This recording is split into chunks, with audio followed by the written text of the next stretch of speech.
Welcome to Gurukul. आज हम class 12 के चैप्टर 4 अध्याय 4 सत्ता के वैकल्पिक केंद्र अल्टरनेटिव सेंटर ऑफ पावर के बारे में बात करेंगे।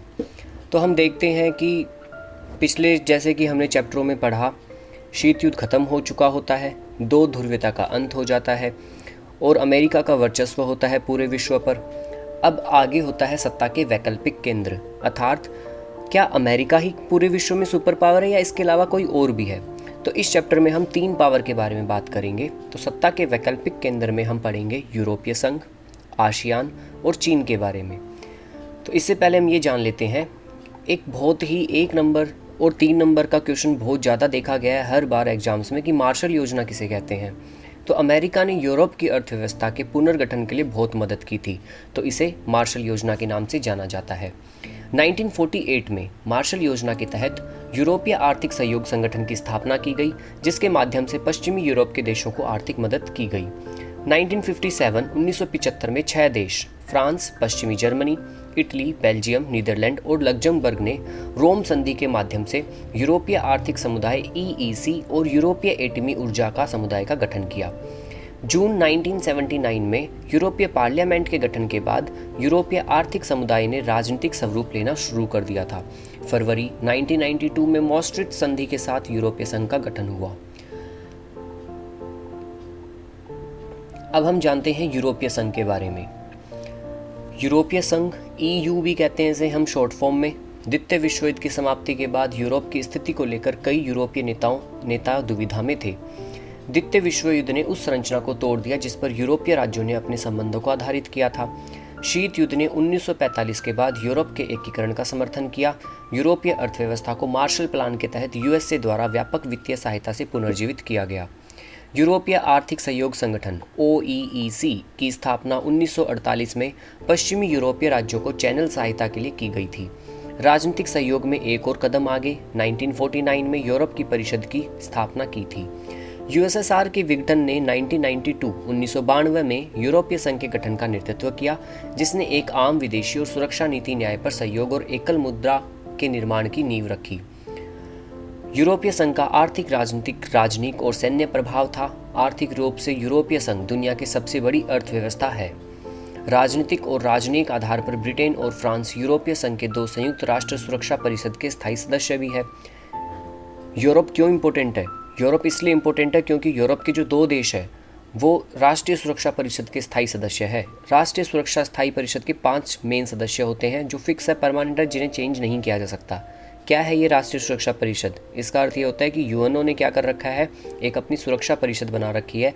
अगर विश्व में किसी भी देशों के बीच में लड़ाई होती है, तनाव होती है या किसी भी चीज़ को लेके कोई भी मुद्दा होता है, तो आप इन देशों के पास जाके सुलझा सकते हैं UNO के पास में। UNO में 5 स्थायी सदस्य है। ये पांचों ही इस पर वर्क करते हैं, काम करते हैं। अगर पांचों की हाँ होती है तो उस डिसीजन को मानना ही होता है। तो यूरोप के कितने देश हैं? 2, ब्रिटेन और फ्रांस। रक्षा क्षेत्र में यूरोपीय संघ की संयुक्त सशस्त्र सेना दूसरी दुनिया में सबसे बड़ी सेना है। तो यूरोपीय संघ के संगठन के उद्देश्य क्या थे? आखिर क्यों स्थापित किया गया यूरोपीय संघ? तो इसके हम 4 कारण मान सकते हैं कि एक, समान विदेश व सुरक्षा नीति, सबकी विदेश और सुरक्षा नीति सेम रहे। आंतरिक मामले तथा न्याय से जुड़े मामलों पर सहयोग, एक समान मुद्रा का चलन, वीजा मुक्त आवागमन। यूरोप में अगर आप कोई भी देश से एक से दूसरे देश में जाते हो तो आपका वीजा मुक्त आवागमन होगा और एक ही मुद्रा सब जगह चलेगी। जैसे कि हम लोग भारत में रहते हैं, लेकिन भारत एशिया महाद्वीप में रहता है, तो एशिया में बहुत सारे देश हैं, चाइना, जापान, रशिया, काफ़ी सारे। अगर हमें वहाँ जाना होगा तो हमारा वीज़ा लगेगा और साथ में हमारी मुद्रा भी चेंज हो जाएगी, बट वहाँ पर ऐसा नहीं है। तो यूरोपीय संघ की विशेषताओं के बारे में जानते हैं। यूरोपीय संघ ने आर्थिक सहयोग वाली संस्था से बदलकर राजनीतिक संस्था का रूप ले लिया। यूरोपीय संघ अब एक विशाल राष्ट्र राज्य की तरह कार्य करने लगा। इसका अपना झंडा, अपना गान, अपना स्थापना दिवस और अपनी एक मुद्रा है। अन्य देशों से संबंधों के मामले में इसने काफ़ी हद तक साझी विदेश और सुरक्षा नीति बना ली। यूरोपीय संघ का झंडा 12 सोने के सितारों के रूप में घेरे हुए है। वहाँ के लोगों की पूर्णता, समग्रता, एकता और मेल मिलाप का प्रतीक है। यूरोपीय संघ का झंडा ये एग्जाम्स में भी काफ़ी बार पूछा जाता है। इसमें 12 सोने के सितारे दे रखे हैं, जैसे कि आप पिक्चर में देख सकते हैं। इसके अलावा हम बात करते हैं कि यूरोपीय संघ को ताकतवर बनाने वाले कारक और विशेषताएँ क्या थी। तो 2005 में दुनिया की यह सबसे बड़ी अर्थव्यवस्था थी और इसका सकल घरेलू उत्पादन अमेरिका से भी ज़्यादा था। इसकी मुद्रा यूरो अमेरिकी डॉलर के प्रभाव प्रभुत्व के लिए खतरा बन गई। विश्व व्यापार में इसकी हिस्सेदारी अमेरिका से 3 गुना ज़्यादा है। इसकी आर्थिक शक्ति का प्रभाव यूरोप, एशिया और अफ्रीका के देशों पर है।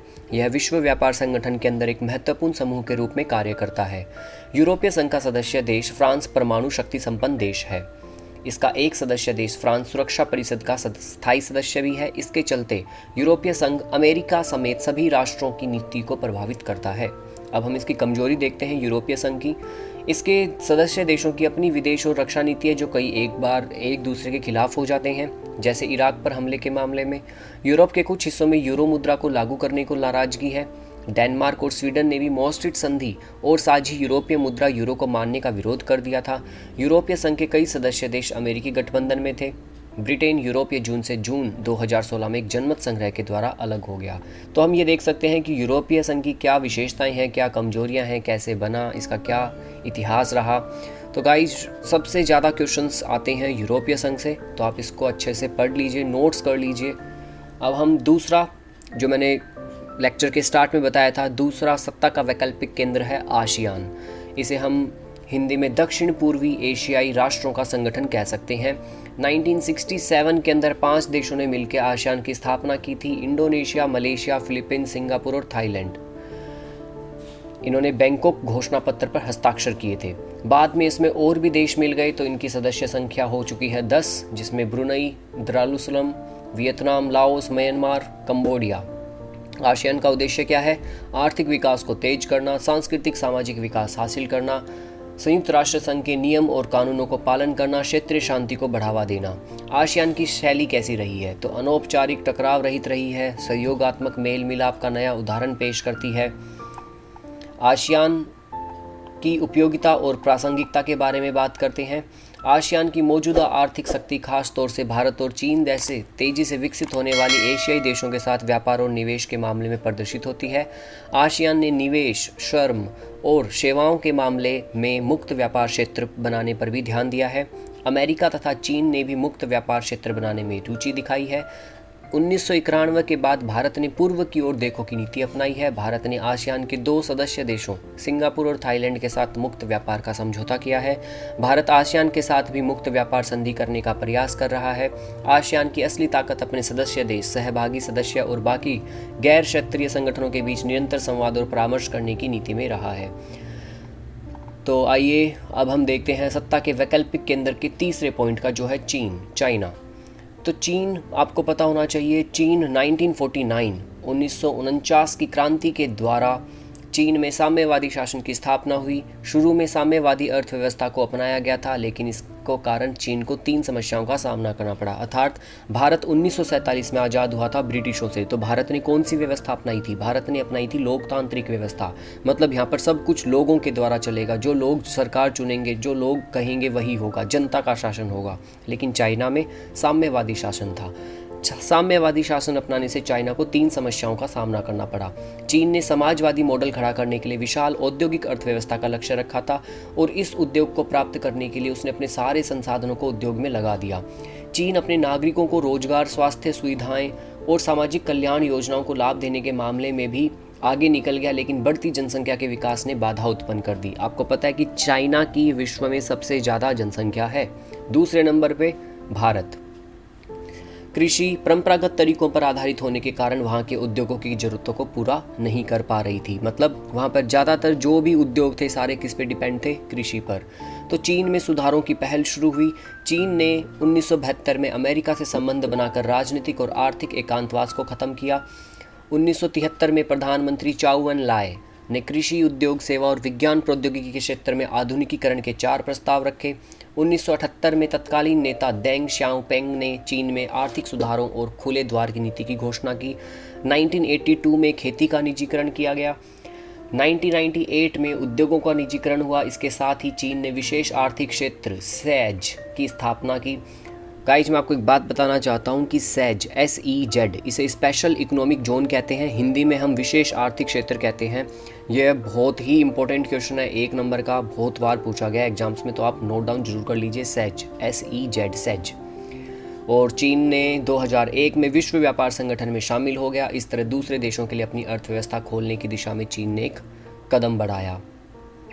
अब हम देखते हैं कि आखिर चीन के साथ भारत के क्या संबंध है, तो हम देखेंगे कि 1950 में चीन द्वारा तिब्बत को हड़पना और भारत चीन सीमा पर बस्तियां बनाने के फैसले से दोनों देशों के संबंध एकदम बिगड़ गए। चीन ने 1962 में लद्दाख और अरुणाचल प्रदेश पर अपने दावे को जबरन स्थापित करने के लिए भारत पर आक्रमण किया था। भारत चीन युद्ध हुआ था 1962। चीन द्वारा पाकिस्तान को मदद देना। चीन भारत के परमाणु परीक्षणों का विरोध करता है। बांग्लादेश और म्यांमार से चीन के सैनिक संबंधों को भारतीय हितों के खिलाफ माना जाता है। चीन द्वारा वीटो पावर का प्रयोग करने से यह प्रस्ताव निरस्त हो गया।